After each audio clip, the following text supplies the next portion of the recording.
Previously on the diary.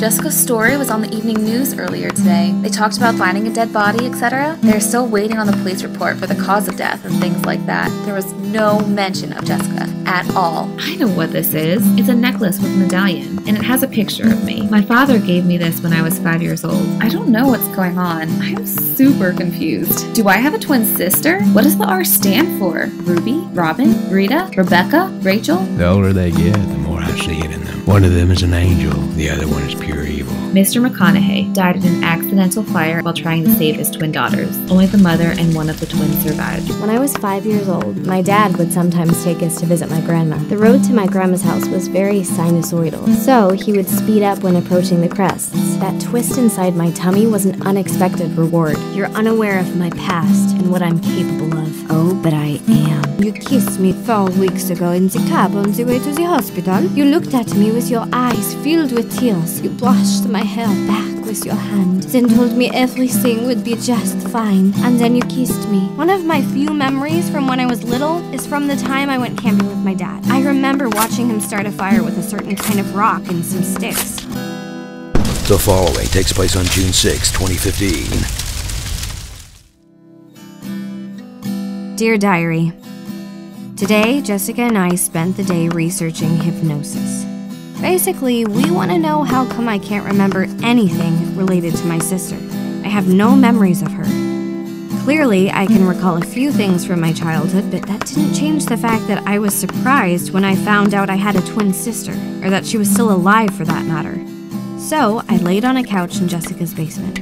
She tried to relax me with soothing sounds and focused conversations. Although there is something completely relaxing about Jessica's voice, it rather gets my heart rate up. At first, it was really hard for me to concentrate, so we tried out different methodologies. It also didn't help that I kept trying to make Jessica laugh with commentaries on bogus recollections and random thoughts, like when I suddenly asked, "Do you think every time Spider-Man said my spidey senses are tingling that he was just ASMRing over faraway sounds?" But after a while, we definitely got to a concentration state where we could talk about a few of my memories. For instance, she brought up the sinusoidal road to Grandma's. I remember that so clearly, but I can't place my sister in the car. We talked about the camping trip, but I only saw myself playing alone in the woods. I remember my dad giving me the medallion and how excited I was, but there wasn't a second half as far as I'm concerned. Then Jessica suggested that maybe the fire incident traumatized me.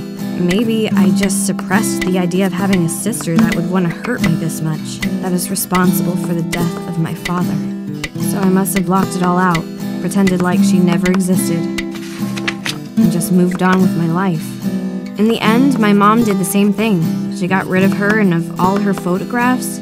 She just kept my dad's journal, now burned in our house fire, the newspaper clipping, and the other half of the medallion, and never spoke of her again.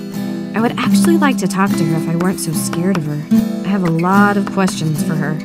Mainly this. In her last post-it, she quoted me saying, "You're unaware of my past," and then said, "Oh, but I am." What did she mean? Does she remember everything that happened between us? Or maybe she just meant she knows about me being arrested for Jessica's crime. That is what I meant when I wrote that.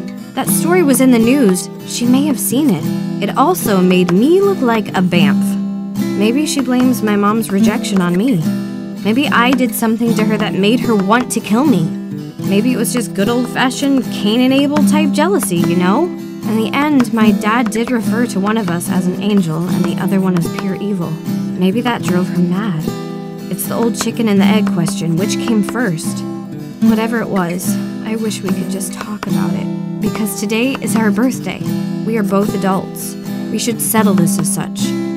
Jessica and I will be going out clubbing for the first time to celebrate my 19th lap around the sun, and I don't want to spend the night worrying about my evil twin sister.